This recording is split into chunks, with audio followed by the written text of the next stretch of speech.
Okay, so I have the bowls off, pretty self-explanatory. Just have 4 screws that go around the base of the bowls. They're pretty short, they just look like this. Good idea to always soak. I use this stuff, penetrating oil, to soak the screws before you take them off. Because otherwise they're going to jam and then, or they get stuck and then they strip out. So Croil, silly Croil, it's good stuff. Pretty expensive though, so you don't want to use it unless you have important jobs. But if those things get stuck, they're not easy to remove. I went through my old motorcycle, had some issues with that, so I had to use vice grips, and it was just a disaster. Anyway, these bowls I just took off and indexed them over there. I took off the tops as well and removed these things, which are the slides. You want to inspect the boots, these rubber things, to make sure that there are no cracks, because that'll affect operation. Usually these are fine though. Make sure the needle isn't overly worn. This will actually slide up and down inside the carburetor and makes the changes the mixture as you ride at different throttle settings. So those actually go in right here. So again, these 4 holes you want to soak as well on both the top and bottom with some penetrating oil, and these slides go in kind of like that. Careful not to bend anything, and be careful when you remove them, because there are these springs that come out and they'll actually kind of shoot out, so be ready for that as well.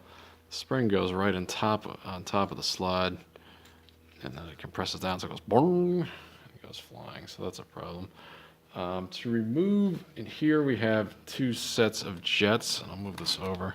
This is your high-speed jet down here, and then inside the hole, tilt this up, is the low-speed jet. Now I actually already have 2 of the low-speed idle jets, or pilot jets as you want to call them, out, and then these 2 need to come out as well. So what you do is you just get a screwdriver, and you can stick it in the hole. You press down a little bit, and then they should unscrew. You usually have to turn the thing upside down to get them out.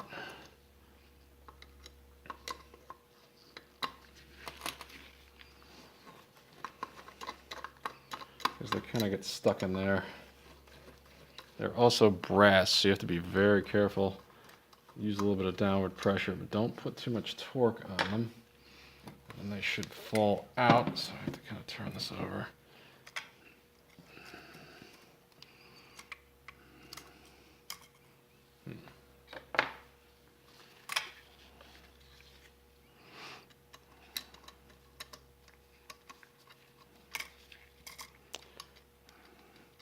And they should drop out, but I'll spare you the process of that until later. And then up here we have the idle air control screws. If you see, there's a little bit of a part here. Actually, I'll get another one over here. But these have been messed with. They've been cut off, so they had a stop at one point that prevented them from being turned. So if you see on the carburetor, they would actually hit up against the frame here, and they wouldn't continue to turn anymore, so you couldn't adjust the mixture. It was an emissions thing. Those have been ground off. These have been messed with. I actually took out most of them, and you just want to, before you take them out, you want to screw them all the way in until they seat lightly, and then measure the number of turns from when they where they were to where that they seat, so that you know.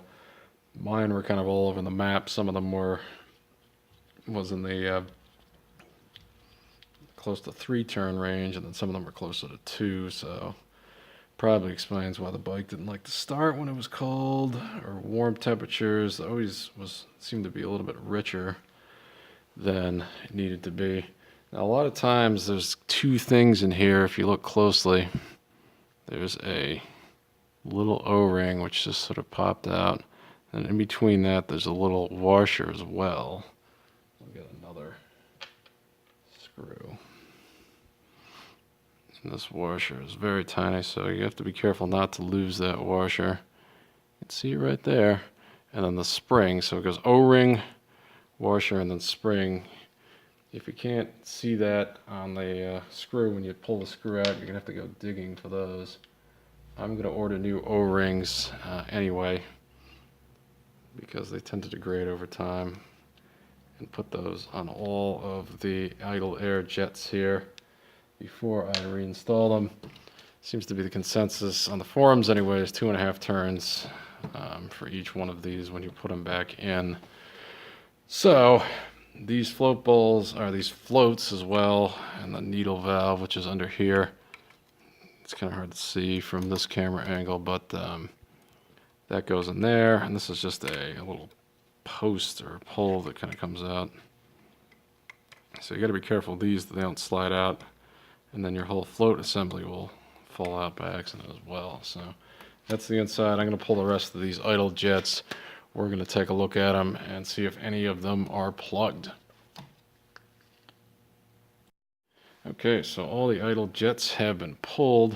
One of the things you probably can't see on the camera is that each one of these jets, whether it's idle / pilot or main, are stamped a little number, and some bikes have different jets per cylinder because they different cylinders tend to run at different temperatures, so they'll jet them independently. So as you pull them, just make sure that each cylinder or each carburetor, the jet stays with the carburetor, unless they're all the same, and that's the case with this bike, so it doesn't matter. To check to see if the jets have been clogged, I usually just hold it up to a flashlight kind of like this. Won't be able to see it on the screen here because this camera doesn't have quite the resolution. But you should see a pretty good amount of light go through when you hold it up. And there's one of these that does not pass quite as much as the others. And that one is the number 2, which was a little bit clogged. So it's still has a little bit of light through, but not quite as much as the others. That, I believe, hopefully, is the issue with the idle. Not sure yet, though, but I have to soak all of those jets as well in carburetor cleaner, so I'll be putting in one of these in a second. Next thing I want to do is to take off the main jet, so I'll slide this in here. So you just want to take a screwdriver and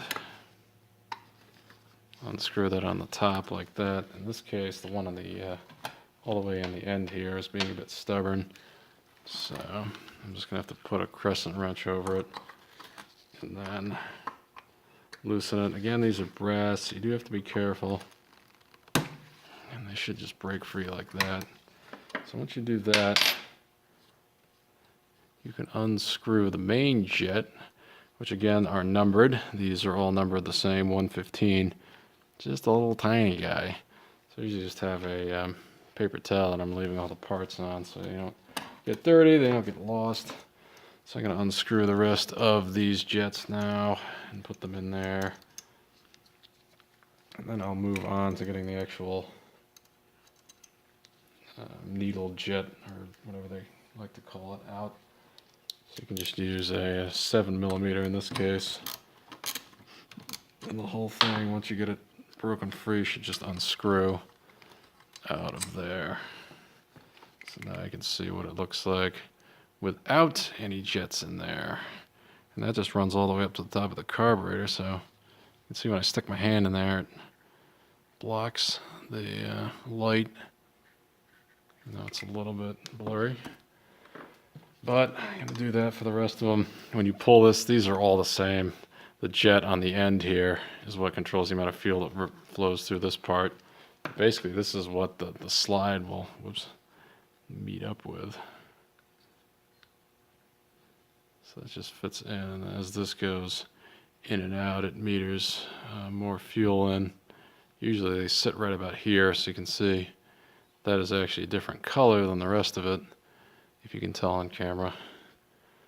That goes in there. Just going to pull the rest of these.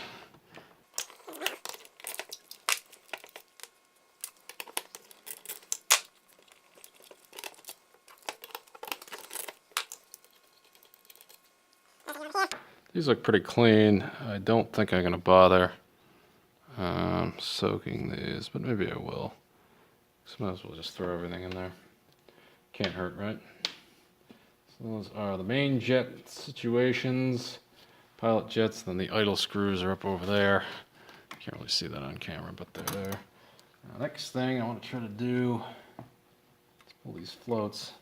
So if you kind of nudge on one side of this carburetor rack, there's a little pin, a push pin, to kind of push it out. Sometimes needle nose pliers can be handy.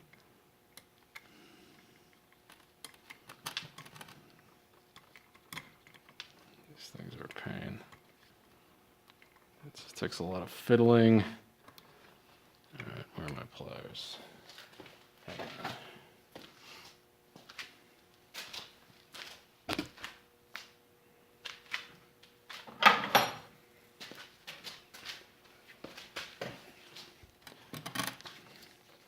If you hold one hand, just gently squeeze. Should pull right out like that. So again, these will go over in the parts pile. This is your, float needle is now in the carburetor, but the float needle clips into the float ball, or rather the float, which goes up and down inside the float ball when everything is together, and that's what actually meters the fuel into the bottom of the carburetor. So I'm going to do that for all three of the rest of them, and then they should be pretty well stripped down, and I can start cleaning them, and we'll go from there.